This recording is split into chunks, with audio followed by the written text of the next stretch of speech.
Bonsoir à tous, bonsoir mes amis Facebook. Alors nous allons faire un résumé puis nous allons conclure l'étude sur les méthodes de Moïse qui a fait changer Dieu d'avis. Et vous savez, donc on avait vu on avait lu Deutéronome 10, entre autres. L'Éternel m'exauça encore cette fois. L'Éternel ne voulut pas te détruire. Donc, on avait vu la dernière fois que Dieu, suite à l'idolâtrie, vous savez, Moïse est monté 2 fois 40 jours, 40 nuits au Sinaï. Et en fait, la première fois il monte, et à un moment donné, Dieu, il va vouloir exterminer le peuple, hein, c'est sûr, par rapport à toute l'idolâtrie et puis d'autres choses. Et alors, on voit que donc Dieu va dire, cette fois-ci, l'Éternel me dit, lève-toi, va, marche à la tête du peuple, qu'ils aillent prendre possession du pays que j'ai juré à leur père de leur donner, Deutéronome 10. Et la première méthode, nous l'avions vu la dernière fois de Moïse, c'était quoi? C'était l'intercession. Si Moïse n'avait pas intercédé, Dieu aurait frappé, exterminé le peuple. Et parce que Moïse a intercédé pour le peuple, Dieu donc a renoncé à le faire. Hein. Et d'ailleurs, Moïse le rappellera lui-même aussi. Deutéronome 9.8, souvenez-vous en particulier à quel point vous avez irrité l'Éternel au mont Horeb. Donc ils avaient vraiment irrité l'Éternel, ils avaient irrité Dieu de ce que, entre autres pour ce veau d'or et puis pour tout de suite cet abandon. Alors on pourrait penser que Dieu est dur. Je rappelle quand même que Dieu s'était révélé à ce peuple. Dieu avait fait sortir ce peuple, si je dis bien son peuple, de l'Égypte, de Pharaon, de l'esclavage, de Satan. Dieu s'était manifesté, imaginez-vous que Dieu s'était manifesté dans le désert, hein, aussi à ce peuple. Ils avaient vu les miracles, ils avaient vu Moïse que Dieu avait demandé de frapper les eaux à Moïse, hein, et les eaux se sont ouvertes pour qu'ils puissent passer. Ils avaient vu des miracles. Et puis parce que Moïse tardait, après 40 jours, 40 nuits, parce qu'il tardait au mont Sinaï, tout de suite, hop, on fait un veau d'or, et puis ça part dans l'idolâtrie, ça part dans toutes sortes de choses, en fait. Hein. Et c'est pour ça que Dieu voulait détruire son peuple.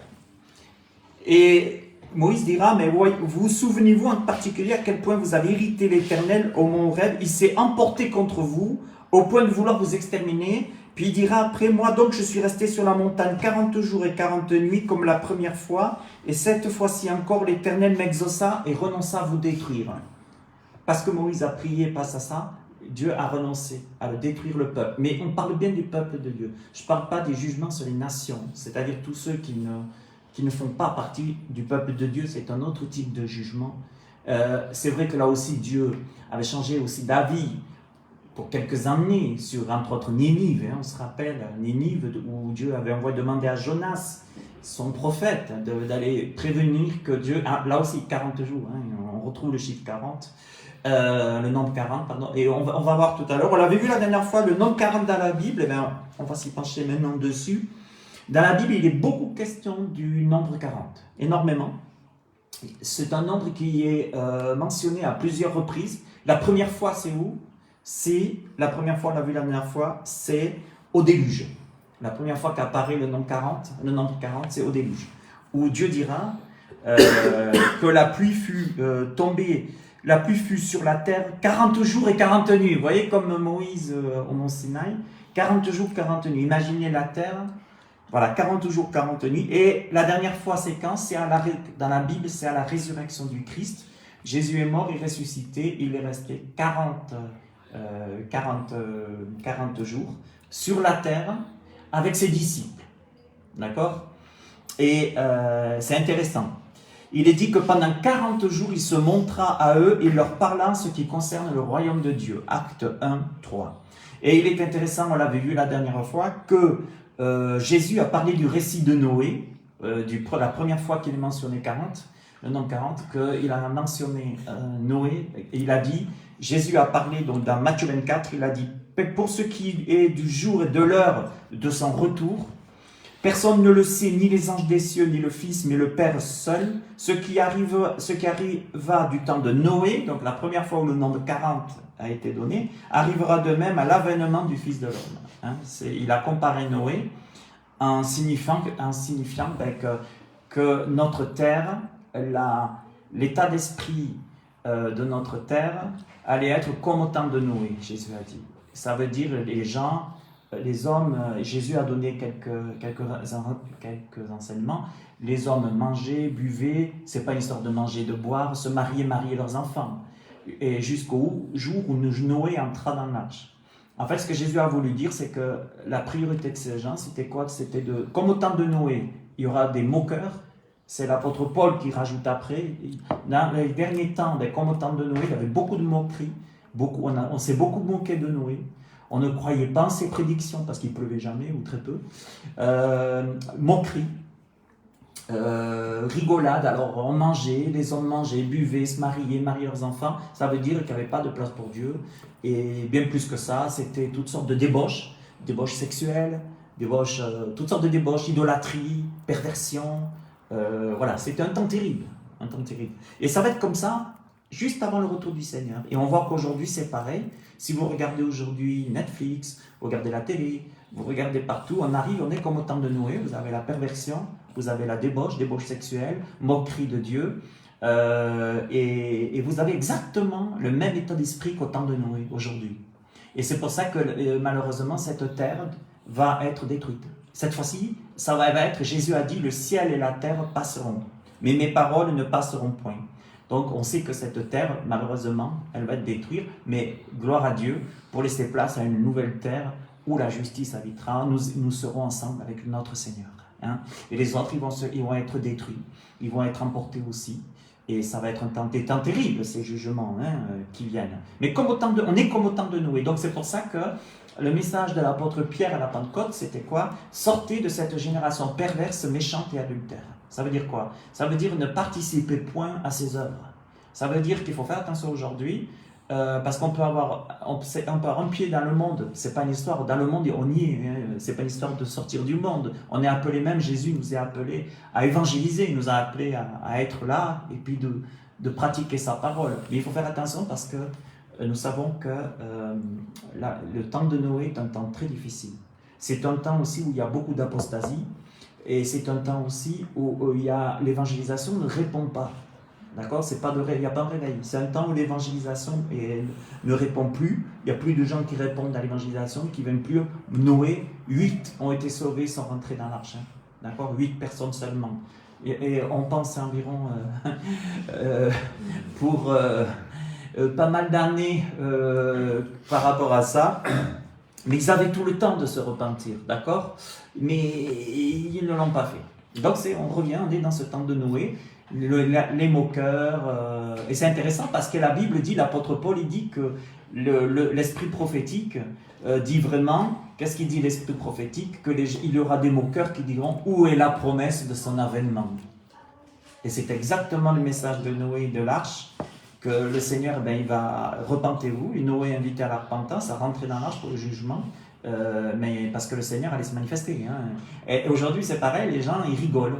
Ils rigolent maintenant, ils rigolent si vous dites chrétien, ils rigolent si vous dites Jésus, tout ça. Vous parlez du retour de Jésus, les gens rigolent.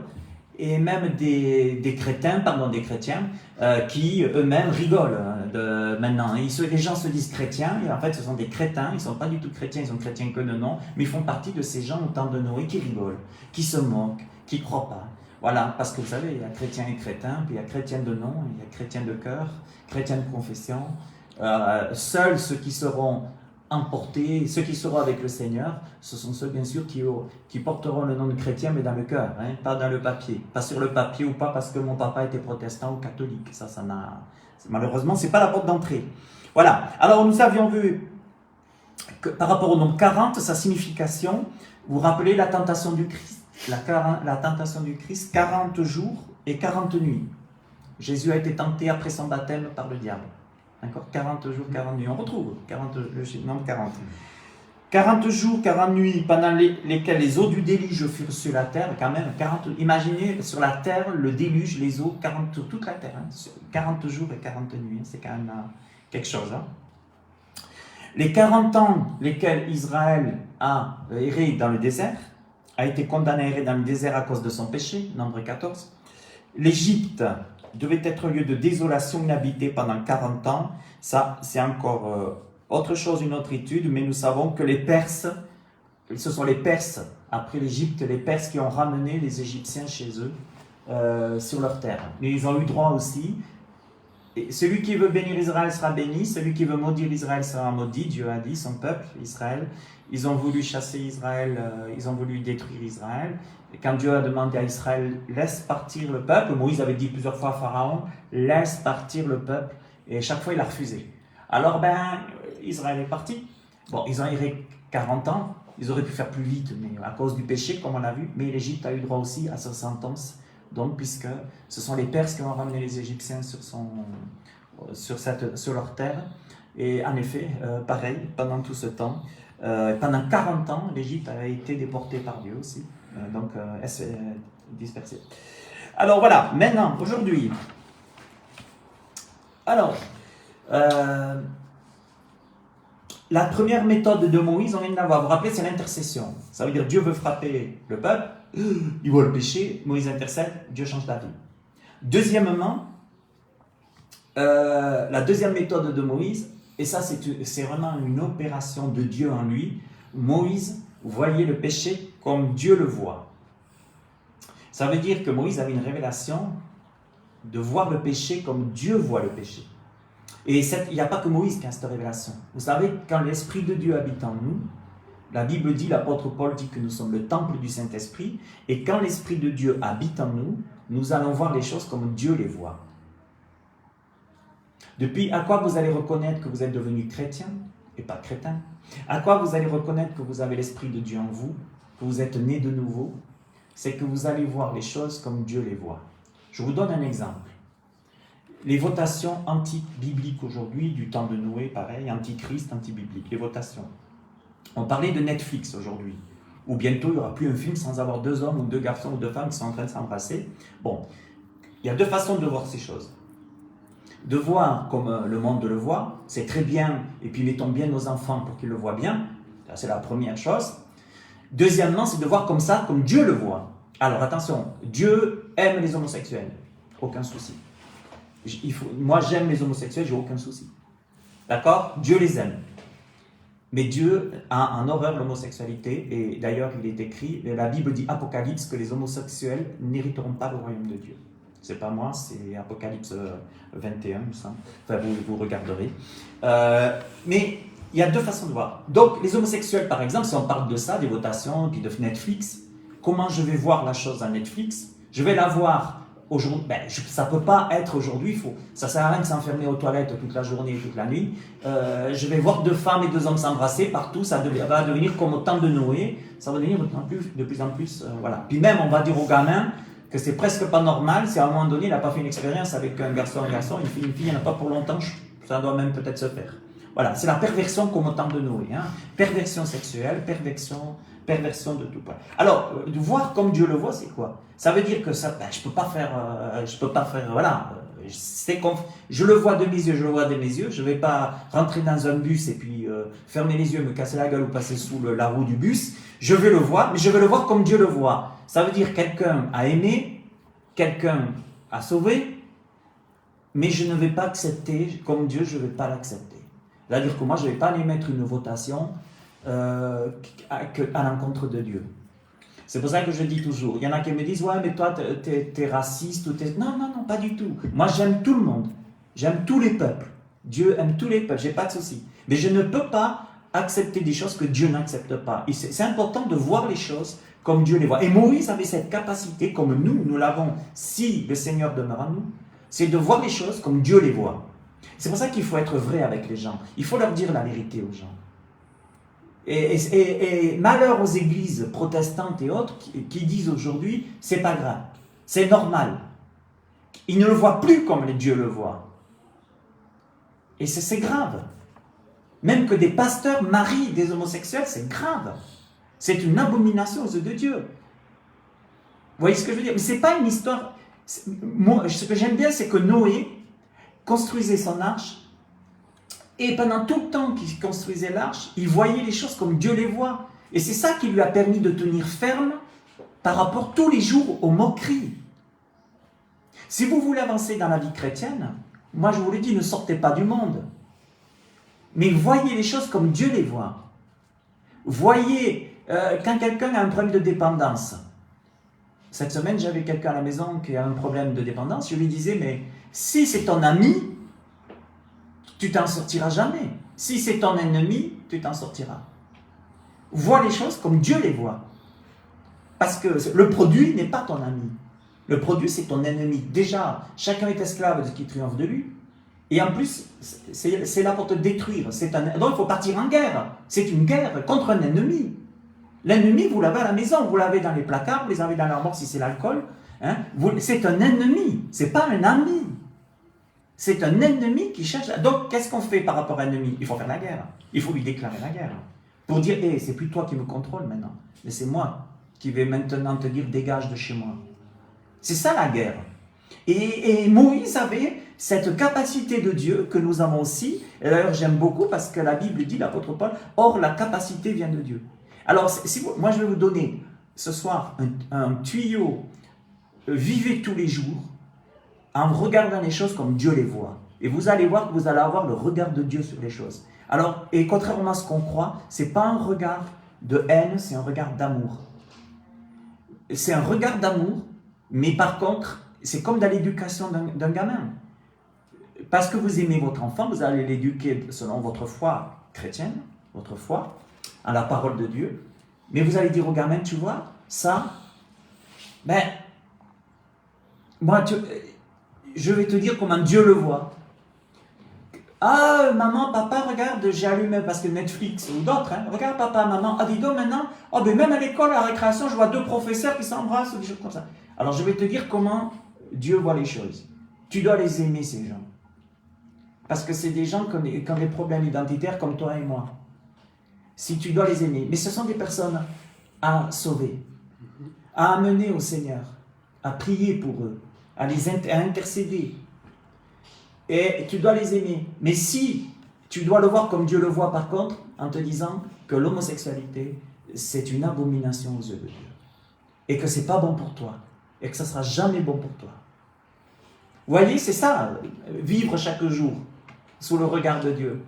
Chaque jour, vous allez avoir des personnes qui vont essayer de vous détourner de la parole de Dieu. Mais c'est de dire calmement à ces personnes, tu sais, moi, désolé, toi, tu votes quoi? Mais moi, avant de voter, j'ouvre ma Bible. Avant de voter, j'ouvre ma Bible. Et si c'est la droite qui propose des choses que la Bible s'y retrouve, je voterai la proposition de la droite. Si c'est la gauche qui propose quelque chose qui est biblique, là, il faut les compter sur le bout des doigts, je le voterai. Mais je le voterai. Vous voyez ce que je veux dire? Et c'est ça. Et je crois qu'aujourd'hui, notre monde a perdu, surtout les pays soi-disant chrétiens, ont perdu de voir les choses comme Dieu les voit. Dieu a dit, mais accueillez la veuve, accueillez l'orphelin. Ça, il n'y a pas de souci. Mais après, il a dit des choses aussi pour aller plus loin. Voilà, mes amis, ça, c'est la deuxième chose.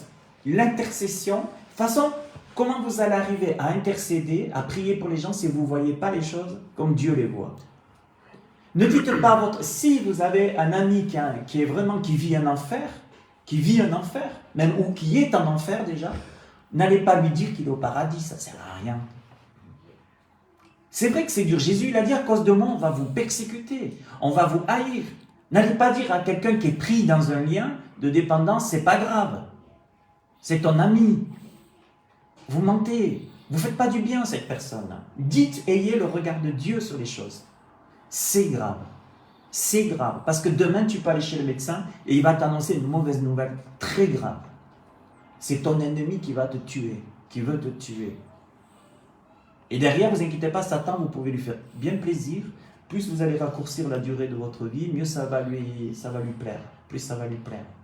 Vous comprenez? Et Satan va utiliser tout. Vous savez, Jésus l'a dit, le voleur ne vient que pour dérober, égorger, détruire. C'est ça. Et vous savez, dans la vie, et c'est important de se fixer des objectifs. C'est important de se fixer vraiment des objectifs aussi. Si je suis chrétien, mon objectif c'est quoi? C'est de voir les choses comme Dieu le voit. Et je pourrais ainsi intercéder comme Dieu veut que j'intercède. Mais il faut que je vois les choses comme Dieu les voit pour intercéder. N'allez pas, vous savez, quand vous êtes en proie avec un manipulateur, ça ne sert à rien d'aller lui mentir. Ok, il y aura des jours où ce ventilateur, oui, de toute façon, ça peut être. Alors, je pense que c'est parce qu'il fait chaud aujourd'hui aussi, mais je pense quand même. De toute façon, un manipulateur qui ventile. Ouais, bon, bref. Mais voyez les choses comme Dieu les voit. Parce que, vous savez, qu'est-ce qu'est la signification de l'hypocrisie? Vous savez ce que c'est l'hypocrisie, la signification? Être hypocrite, c'est quoi? Jésus a parlé des hommes religieux comme étant certains des hypocrites. Il dit des choses, mais ils ne le font pas. Donc, en même temps, comment pouvons-nous porter l'évangile, dire des choses si nous, on ne le vit pas?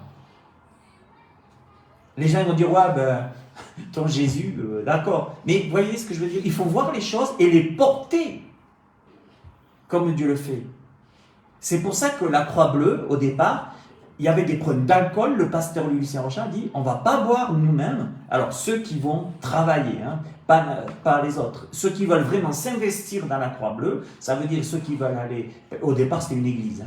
Dans le sens, pas bâtiment, mais c'était une église dans le sens évangélisation pour sortir les gens dépendants, d'accord? Et qu'est-ce qu'il disait ce pasteur? Il disait, voilà, nous on va devenir abstinents pour aller sur le terrain, aider ces gens. Parce que si on leur donne un message, et que nous, on en pense le contraire, ça ne va pas aller loin. Et c'est ça l'idée, vous voyez? Alors voilà, Moïse, donc avec ces deux choses, Moïse c'est pas grave, c'est pas grave, les téléphones, tout ça c'est pas grave. Moïse avait deux façons de faire. Il avait la première façon de faire qui était d'intercéder pour pas que Dieu... je pense qu'il est dans le sac à main ici, ouais peut-être. Hein. Mais c'est pas grave, hein. C'est l'avantage du direct, l'inconvénient. Mais Moïse voyait les choses comme Dieu les voyait et il intercédait par rapport à ça parce qu'il avait le regard de Dieu. Et là, Dieu, sur ça, a renoncé à détruire le peuple parce que Dieu a regardé son cœur. Vous savez, Dieu va exaucer les personnes qui ont un cœur vrai, irréprochable dans le sens où ce qu'ils vont prier, ce qu'ils vont dire, c'est vrai. Et croyez-vous que Dieu va vous exaucer si vous demandez quelque chose au Seigneur qui n'est pas dans sa volonté?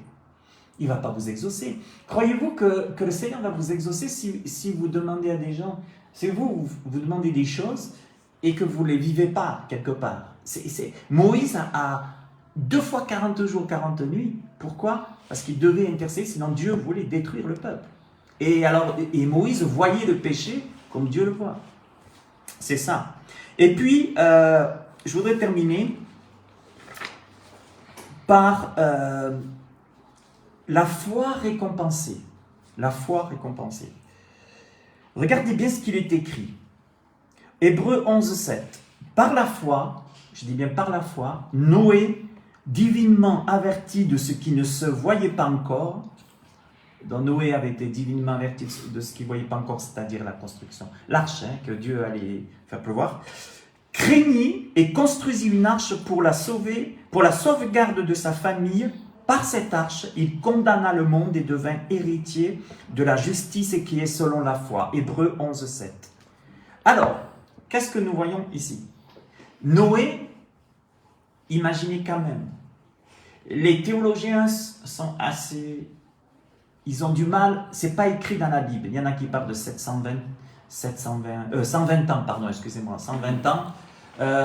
Mais c'est pas écrit dans la Bible, d'accord? En tout cas, on pense que d'après les recherches, passer 100 ans, ça c'est sûr. Mais imaginez, oui, construit l'arche. Pendant 100 ans, Plus de 100 ans. Noé a été divinement averti. Et regardez bien, par la foi, Noé divinement averti de ce qu'il ne voyait pas encore. Imaginez que pendant 120 ans, 120 ans, vous faites quelque chose pour Dieu, vous ne le voyez pas, bien au contraire, les gens se moquent, les gens rigolent, mais vous allez continuer de le faire. Vous allez continuer de le faire. Ça s'appelle la foi. La foi, c'est quoi? C'est d'avoir été divinement. Vous savez, la foi, c'est pas de croire, ah, mais moi j'ai foi que j'aurai une Mercedes. Hein. Non, ça, ce sont les faux prophètes, hein, d'accord, qui vont vous le dire. Mais la foi, c'est quoi? C'est avoir été divinement averti de quelque chose. Je dis bien, la foi, c'est premièrement avoir été divinement averti de quelque chose. La Bible dit, par la foi, Noé, divinement averti de ceux qui ne voyaient pas encore. Si le Seigneur vous montre quelque chose, vous dit quelque chose, soit par sa parole, soit par je ne sais quoi, par la prière ou autre, si vous en avez divinement été averti, c'est une chose. Après, c'est quoi? Qu'est-ce qu'il est dit? Eh bien après, vous savez que c'est Dieu qui vous l'a montré. La foi, c'est quoi? 1, j'ai été divinement averti. 2, je vais le mettre en pratique. Et je vais persévérer parce que Dieu me l'a dit, Dieu me l'a montré, et je vais persévérer. Voilà. Ça, c'est la foi agissante. Noé, on appelle ça la foi agissante. L'apôtre en parle dans la Bible. L'apôtre Jacques ou Pierre, je ne sais plus, Jacques, je crois, il parle de foi agissante. C'est ça. Mais si Dieu ne vous a pas montré les choses, n'allez pas dire, moi j'ai la foi. Vous savez, il y a un guignol. Il a fait une chose. Il a voulu convoquer des journalistes, des médias. Enfin, il a voulu montrer à tout le monde que c'était un héros de la foi, qu'il allait marcher sur l'eau comme le Seigneur, etc. Et alors, bien sûr, les journalistes et les médias, on y va comme ça, on va bien se foutre de sa gueule, on va pouvoir faire un super article. Puis le mec, bien sûr, il va sur l'eau. Oh, Jésus, oui, oui. Puis le mec, il allait couler, quoi. Ok, pourquoi je dis ça? Ce mec, c'est un guignol. Parce qu'il fait quelque chose qui n'a pas été averti du tout par le Seigneur. Et là, je vais encore plus loin. Vous tentez le Seigneur en faisant ça. Alors, les journalistes, les médias, je ne dis pas. Regardez Jésus. Quand il a été tenté 40 jours et 40 nuits par le diable après son baptême. Le diable, il va faire quoi? Il va lui parler de la Bible, le diable. Que de la Bible. Fais ça. Vas-y. Il va lui citer, il lui dira pas, c'est le psaume 91, mais vas-y, jette-toi, jette-toi. Il est écrit que les anges te porteront, etc. Vous voyez? Et Jésus, qu'est-ce qu'il a fait? Il a répondu par quoi? Par la parole de Dieu. Parce que Jésus, comment faisait Jésus? Jésus a dit, moi je fais ce que le Père me dit de faire et je dis ce que le Père me dit de dire. Donc Jésus était comme Noé. Jésus disait et faisait de ce en quoi il avait été divinement averti. Vous savez, aujourd'hui, bien souvent, le problème c'est qu'on travaille soit dans la précipitation, ou soit on est des glandus, on attend des mails qui les gens répondent, ils ne répondront jamais. D'accord? Bon, vous pouvez avoir les deux types de choses. Il faut être ni dans attendre. Vous voyez, c'est comme si quelqu'un cherche à se marier, cherche une femme. Mais s'il attend que Dieu, s'il prie qu'il attend que Dieu lui mette devant la porte et qu'il sonne après, puis que Dieu s'en aille, et puis qu'il mette la femme devant la porte, il peut toujours attendre. Ça, c'est le côté, le Seigneur, fais-moi, c'est... Non, non, non. Si tu as été divinement averti que Dieu allait faire quelque chose pour toi dans ta vie, et la foi, la patience comme au temps de Noé, et Dieu va te les donner. Mais il faut arrêter divinement. Et il y a ceux qui disent, oh ben, qui se précipitent. Ils ne regardent pas si Dieu les a avertis de ça. Qu'est-ce qu'en pense Dieu? Et ces gens peuvent aussi se tromper. Et pourtant, ils ont la foi, mais ils se tromperont. Et malgré leur foi, parce qu'ils n'ont pas été divinement avertis par Dieu. Donc c'est pour ça qu'il faut dire, Seigneur, montre-moi les choses. Montre-moi les choses. Vous savez, Dieu n'est ni Marseillais, d'accord? En disant, oh, pécheur, on a le temps, hein, d'accord? Ni une hyper-excité, là, Tada, qui ne va pas avoir le temps de réfléchir parce qu'il réfléchira à 10 000 choses en même temps. Non. Et je crois qu'ici, vous savez, et je termine par ça, regardez bien. Par la foi, Noé, divinement averti de ceux qui ne voyaient pas encore, craignit, déjà il craignait, et construisit une arche. Ça veut dire que lui, il a mis la parole en pratique, malgré tout ce qui paraissait le contraire. Pourquoi? Il est marqué pour la sauvegarde de sa famille. Ça, j'aime bien aussi. Dieu lui avait dit, c'est pour toi et ta famille. Ça vous dit rien, ça? Déjà, ça, c'est dans la Genèse. Hein. Là, on est... là, c'est Hébreux 11, plutôt, mais c'était dans la Genèse que Noé lui a dit ces choses. Dieu lui a dit ces choses à Noé, dans la Genèse. Et ça vous dit rien, ça? Hein? Pour la sauvegarde de ta famille. Ça veut dire quoi? Crois au Seigneur Jésus et tu seras sauvé, toi et ta famille. on retrouve ça. Ça veut dire travaille pour Dieu et il y aura une protection sur ta famille. Ça ne veut pas dire que tous les membres de la famille seront sauvés, parce que le salut est personnel. Mais il y a une bénédiction sur la famille. Il y a une protection sur la famille. Plus, c'est pour ça, plus, que ce soit dans le milieu du couple, plus l'homme et la femme, mais c'était surtout, Dieu disait surtout à l'homme, d'être une protection pour la famille, tu vas sauver ta famille. Parce que tu vas aussi prêcher la parole, parce que tu vas aussi, ils seront protégés le fait que le salut rentre chez toi, dans ta maison. Et aussi dans l'église, un pasteur qui va recevoir, un pasteur ou autre, un ministère qui va recevoir quelque chose de Dieu, une révélation de Dieu ou quelque chose de Dieu, et qui va le mettre en pratique dans l'église aura une protection sur la place. Mais dès que le pasteur va commencer à se la péter ou un ministère va commencer à ne pas l'écouter sans révélation, tout va périr sans révélation. L'église périra, le couple périra, même la famille, il n'y aura plus de protection. Et Noé avait déjà, Dieu avait averti Noé, construis-toi une arche. Pourquoi? Pour condamner le monde, c'est-à-dire pour l'évangélisation, et après pour toi et ta famille aussi. C'est pour ça que l'apôtre Paul a dit, si quelqu'un ne sait pas prendre soin de sa famille, il est pire qu'un infidèle, il a renié l'église de Dieu. Et puis Noé possédait deux choses par quoi il différait de tout le monde qui l'entourait. Imaginez, vous êtes au temps de Noé, de toute façon, c'est maintenant le temps de Noé, on y est dedans. Hein. Et qu'est-ce qu'avait Noé? Il avait, et c'est les deux choses qu'il vous faut avoir. Je vous encourage à voir ces choses, ces qualités de Noé qu'il avait. Noé avait quoi? La Bible dit que Noé avait une foi humble, dans le chemin que Dieu lui offrait à échapper au jugement. Je répète, une foi humble, dans le chemin que Dieu lui offrait pour échapper. Ça veut dire que Noé savait que Dieu allait revenir, comme nous on le sait. Dieu savait que nous savons que quand Jésus va revenir, il va revenir non pas le petit Jésus à la crèche, mais avec une verge de fer, et qu'il y aura des jugements terribles sur le monde quand il va revenir. D'accord? Il y aura quand même plus de 2/3 qui seront exterminés sur la terre aussi. Hein? Il y aura des choses terribles. Bon, mais une foi humble dans le chemin que Dieu. Il faut être humble et de dire, voilà, Dieu m'a frayé un chemin. Je vais garder une foi humble, sachant que lui, il est mon Dieu. Noé avait ça, premièrement. Il était ferme dans ses convictions. Et deuxièmement, il avait quoi, Noé? Une sainte crainte de ce grand jugement dont il avait entendu parler. Imaginez que Dieu vous dise, tu vois, la terre, le ciel, Jésus a dit, le ciel et la terre passeront, hein, d'accord? Et imaginez que Dieu vous dise, voilà, qu'il te révèle, il révèle à quelqu'un, il dit, voilà, voilà comment, en plus, on l'a dans l'Apocalypse, entre autres. Vous lisez l'Apocalypse, il est question de 7 sceaux, 7 trompettes, 7 coupes. Et c'est 3 fois 7, voilà, c'est pas 666, le 666 c'est encore plus à développer, mais ça c'est l'Antichrist qui va venir. Qu'est-ce qui va se passer?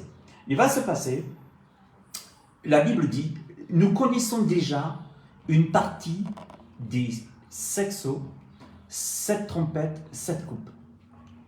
Déjà, nous en avons une petite partie aujourd'hui. Si vous les lisez, on les vit déjà aujourd'hui. Famine, tremblement de terre, famine, le soleil, la terre qui brûle.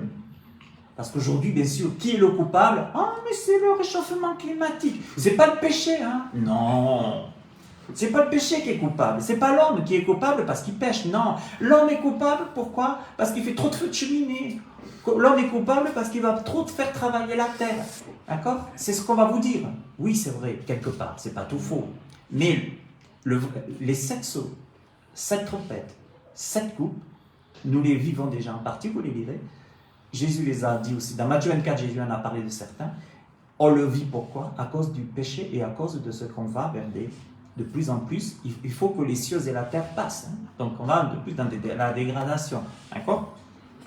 Si vous voulez que Dieu soit écologiste, lui, il ne sera pas écologie, religion, mélanchoniste, extrême gauche, pétard au bec et la plume à l'oreille. D'accord? Ça, c'est pas Dieu. Dieu n'est pas dans cette secte écologiste. D'accord? Écologie. Moi, je dis, l'écologie selon Dieu, c'est quoi? Arrêtez votre péché et vous verrez l'abondance, vous verrez les choses.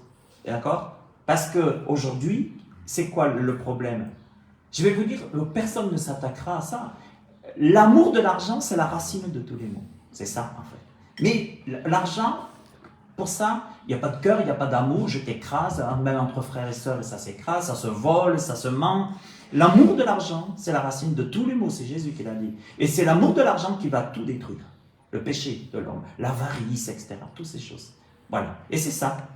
Moi, ce qui me fait rire, c'est que vous avez certains extrêmes gauchistes, ils disent, même certaines gauchistes, qui disent, prenez l'argent aux riches, donnez-le aux pauvres, mais ne prenez pas le nôtre. Hein. Alors ça, c'est leur spécialité. La gauche d'aujourd'hui, c'est ça. Ils ne vous feront pas un don, un centime, ils ne feront pas un centime de don à l'association. Hein. Oui, prenons l'argent des riches et puis donnons-le aux pauvres, des riches. Hein. Mais eux, ils sont pleins aux as, mais ils sont gauchistes. Alors eux, ça peut prendre la rigueur. Hein. Bon, non, c'est dans le cœur de l'homme, l'avarice. La méchanceté, comme au temps de Noé. On est dans le temps de Noé. Alors, Noé, avait deux fois, deux choses. Il faut les avoir. Noé avait une foi humble sur le chemin. Imaginez l'humilité qu'il avait chaque jour, Noé, quand même. Hein. Il était humble. Il aurait pu dire, bon, moi, ça me gonfle de me taper la construction. Hein. Franchement, non, mais c'était pompant. Hein. Attendez, Dieu, il n'y a pas de manière de faire avec des allumettes, hein, l'arche, hein, en plus. Et puis, il fallait du monde, il fallait... Vous savez, il aurait pu dire, bon, moi j'ai envie d'aller comme les dans le monde, là à côté. Il aurait pu dire, Seigneur, désolé, tu m'as divinement averti, mais j'ai pas envie de continuer. Moi j'ai envie d'aller moi j'ai plutôt envie d'aller me païniser, aller avec les autres, la débauche, l'alcool, manger, boire, se moquer, jurer. Non, Noé, la première qualité qu'il avait, il avait une foi humble dans le chemin. Et c'est que Dieu lui offrait pour échapper. Mais c'était, qu'est-ce qu'il y avait au bout? Noé allait échapper au jugement quand même, hein, au bout. Et nous, si nous persévérons, nous allons échapper au jugement aussi, qui vient sur la terre. Parce que bientôt, il y a quand même l'enlèvement de l'Église qui arrive aussi, qui n'est pas si loin que ça. Il y a l'antichrist qui doit venir. Il faut d'abord qu'il y ait ce gouvernement d'ordre mondial qui se mette en place. Ça, il s'en occupe, depuis le virus et tout, il s'en occupe. Il faut un gouvernement d'ordre mondial et après il faut la venue de l'antichrist et du faux prophète qui va traiter les faux prophètes. Il faut l'unité politique, une politique et une religion qui est le New Age aujourd'hui. Pour moi, ce sera le nouvel âge avec tout qui inclut toutes les abominations. De toute façon, aujourd'hui, le nouvel âge est aussi dans certaines églises, il est dans les cliniques, dans les hôpitaux, il est partout. Voilà, pour moi, ce sera certainement le New Age. Ça veut dire tout le monde est beau, tout le monde est gentil, justement extrême gauchiste, plume au bec. Voilà, on va tous adorer les arbres et tout ce qu'on veut. Et tout ça va se passer à Jérusalem. Et la politique, c'est pareil. Donc, il y aura un homme, ça sera un homme. Satan va s'incarner dans l'homme, et ça sera l'antichrist. Gouvernement d'ordre mondial, les nations seront soumises à ce gouvernement d'ordre mondial, et puis en plus ils vont adorer ça, les nations. Zorro arrive, il vient rétablir l'économie. Waouh, imaginez. Les gens, le fric, super, l'amour de l'argent. Ben oui, Satan, il a déjà fait Satan à Jésus sur le baptême, on en a parlé. Prosterne-toi devant moi, regarde les richesses. Regarde, je te montre toutes les richesses qui m'ont été données. Et l'antichrist, vous savez, c'est quoi l'antichrist, le faux prophète? Dieu s'est incarné dans Jésus-Christ. Vous êtes d'accord? Et Jésus nous a donné, après, on a eu le Saint-Esprit. Satan s'incarne aussi dans un homme, qui est l'antichrist, et il travaille avec qui? Le Saint-Esprit? Non, l'Esprit, c'est le faux prophète. Voilà, c'est tout. C'est l'antitrinité celle-là, elle est à venir. La première de Dieu, c'est fait. Et comme Satan, c'est le singe de Dieu, puis comme il ne crée pas, mais il copie, il va faire exactement comme Dieu a fait. Il va s'incarner dans un homme qui sera l'antichrist. Et puis, il va se faire adorer, bien sûr. Il va imaginer Satan. Il va dire aux gens, Satan va dire aux gens, prosternez-vous devant moi, et je vais vous donner les royaumes de ce monde. Et les gens vont faire quoi? Ouais, la puce, vas-y, dans la peau. Vas-y, oui, je veux de l'argent, crédit sur mon compte, vas-y, je vais te pucer. Non, mais c'est ça. C'est ça. C'est vrai. Et les gens vont être là, pourquoi? Parce qu'ils auront du pognon. il va rétablir l'économie. Waouh! Eh bien, je souhaite que nous ne connaissions pas ça et que nous soyons enlevés avant ça. Parce que ceux qui ne seront pas enlevés, qui vont rester, eh ben, la Bible parle dans l'Apocalypse que ceux qui vont après refuser ça parce qu'ils auront ouvert les yeux, mais trop tard, ils n'auront pas été enlevés. L'apôtre Jean les voit venir, Apocalypse, sur le sang des martyrs. D'accord? Ça veut dire quoi? Ça veut dire que l'Antichrist, Satan, il a un côté séducteur, trompeur. Je vous promets de l'argent, prosternez-vous devant moi, vous aurez de l'argent, vous aurez du succès, vous aurez toutes sortes de débauches, prosternez-vous devant moi. Mais il a un autre côté, Satan, après, c'est le voleur ne vient que pour dérober, égorger, détruire, a dit Jésus. Moi, je suis venu pour donner la vie en abondance. Alors, Noé, il avait la crainte de ce jugement qui allait venir. Et c'est ça qui l'a fait tenir plus de 100 ans. C'est la crainte du jugement. Et vous savez ce qui devrait nous animer chaque jour? Regardez le monde. Vous le voyez, ce monde? Un jour, il ne va plus exister, ce monde. Et vous savez ce qui reste, ce qui va venir? Lisez les prophéties bibliques, c'est même pas moi. Franchement, si on voyait les choses comme Dieu les voit pour l'avenir, là, c'est déjà catastrophique ce qu'on vit. Ouais. Alors les gens, même les chrétiens, ils ont l'air étonnés. Mais ouvrez vos Bibles. Ouvrez vos Bibles. Matthieu 24, même Matthieu 24, mais même sans Matthieu 24, ouvrez vos Bibles. Jésus a dit une augmentation de famille, augmentation de tremblement de terre. Mais Jésus a dit même il y aura un temps où les gens diront au rocher, tombez sur nous. C'est Jésus qui le dit, pas le petit Jésus de la crèche. Hein. D'accord? Il le dit. Il y a plein de choses. Et même les chrétiens sont étonnés. Oh, il y a une épidémie. Oh, quelle horreur. Puis il y a les incrédules. Oui, mais il y en a toujours eu. Mais Jésus, il a dit quoi? Jésus, il a dit, ben oui, il y aura une augmentation d'épidémie. Et je vais vous dire, le virus, c'est pas le dernier. Là, le Covid, c'est pas le dernier. Il y en aura d'autres. Ben, ils vont bien nous en faire encore dans les laboratoires. Vous inquiétez pas. D'accord? Bon, il y en a qui vont sortir encore du laboratoire et dire, je vais faire un petit tour au marché. D'accord? Hein, je vais aller des virus. Mais tout ça, c'est quoi? Ce sont des esprits de mort aussi, derrière tout ça. Vous savez que jamais, là, il y a un taux de nombre qui se suicident en ce moment, qui est assez impressionnant. Faut pas croire que derrière tout ça, c'est Dieu, c'est Satan. Dieu le permet pour juger. Satan, c'est aussi le singe de Dieu. Et il faut avoir une crainte, il faut regarder dehors et aussi avoir une crainte de ce qui va se passer. Je le redis, ne dites pas à quelqu'un qui est dépendant de l'alcool, c'est pas grave. Vous faites ça, c'est comme si vous disiez à Dieu, non, mais c'est pas grave que Satan est en train de faire suicider les gens. Non, c'est grave. Regardez, Noé avait ce regard. Il avait la foi, humble, dans le chemin que Dieu...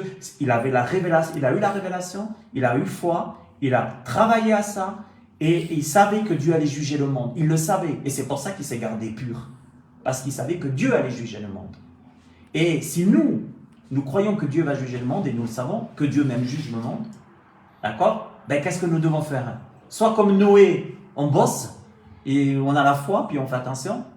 Soit on s'en tape, on va vers l'antichrist, on va vers le faux prophète, on va vers le nouvel âge, on va, c'est pas grave, on va, allez, hein, mangeons et buvons, demain nous mourrons.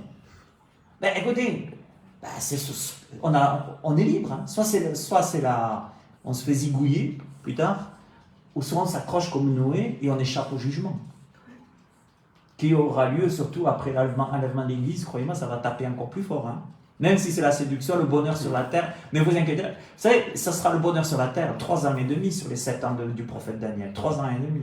Après la grande tribulation, croyez-moi, surtout pour le peuple, surtout pour Israël, parce que l'abomination sera à Jérusalem. Parce que Israël, vous savez, Israël aujourd'hui rote de quoi? Israël aujourd'hui souffre de quoi? Des alliances qu'ils ont fait qu'ils n'auraient pas dû faire. Ils ont trop donné. Et puis maintenant, non seulement ils ont trop donné, mais maintenant, une fois que tu as donné, tu as donné. Allez reprendre après. Tous ces accords politiques avec ces corrompus, ces accords avec ces corrompus, là, de tout ce qu'il y a eu, ce sont de la corruption. Donc, ils ont perdu des territoires parce qu'ils ont donné. Mais c'est ça que je suis en train de vous expliquer. C'est qu'il faut qu'on fasse attention.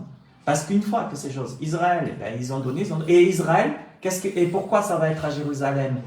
Pourquoi est-ce que l'Antichrist, il va s'installer à Jérusalem? Et pourquoi est-ce que l'Antichrist, même il y aura toutes sortes d'abominations, parce que c'est pas moi qui le dis. Jésus l'a dit en reportant le prophète Daniel. Jésus, il a dit, ce qui arrivera au temps du Fils de l'homme, dont a parlé aussi le prophète Daniel. Ça veut dire qu'il y aura l'abomination et la désolation dont a parlé le prophète Daniel, a dit Jésus, sur Jérusalem, à Jérusalem. Ça veut dire qu'il va y avoir un œcuménisme, New Age. Ah, bah alors tout le monde va être content, musulmans, catholiques, protestants, ils vont tous être heureux. Peut-être évangéliques aussi, certains, parce qu'il y en a, c'est pas tout clair.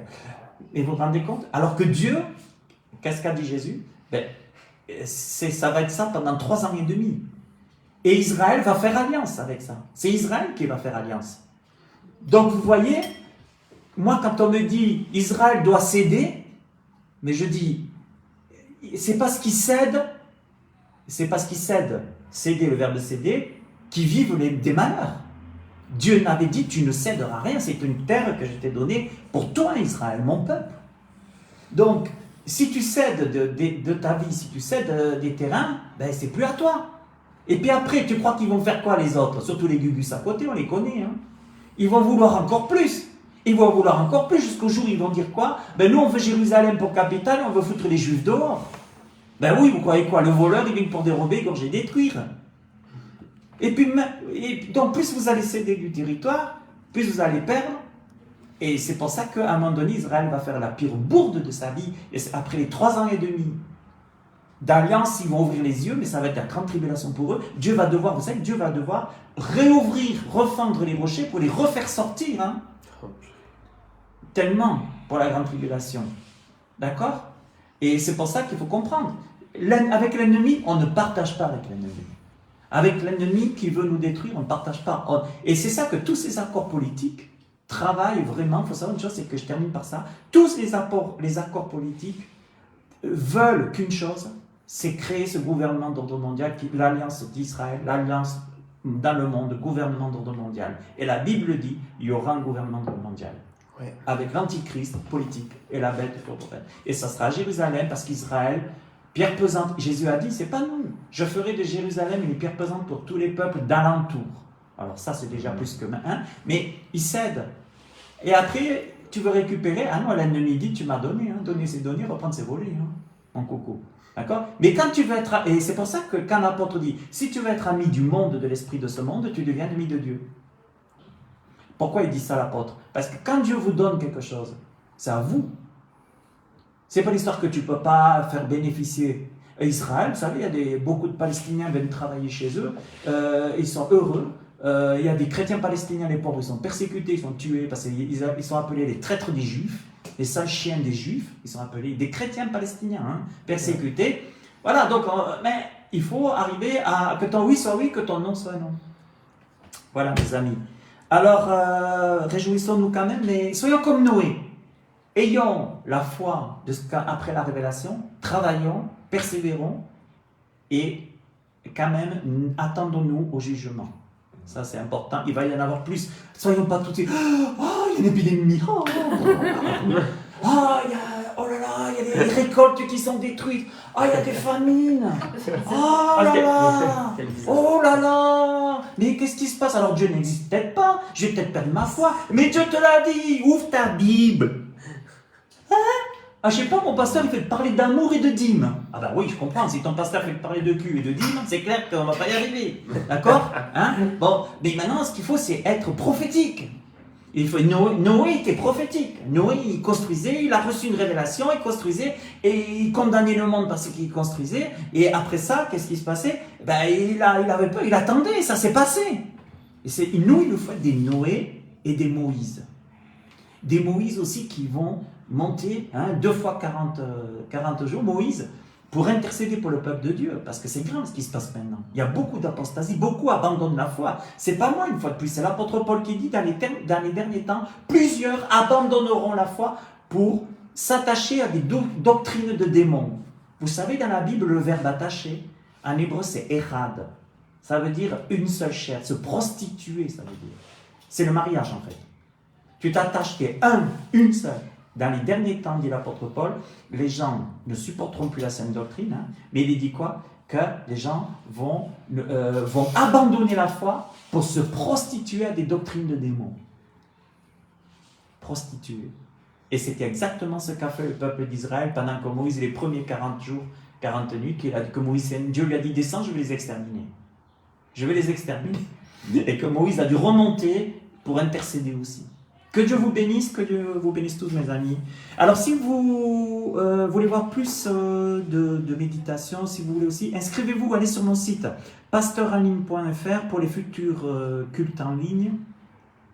Pasteuraligne.fr, allez-y, inscrivez-vous à la newsletter, n'hésitez pas de vous inscrire sur mon site. Et puis abonnez-vous surtout à ma chaîne YouTube aussi. Je vais mettre cet enseignement à la chaîne YouTube, et comme je mettrai le reste aussi.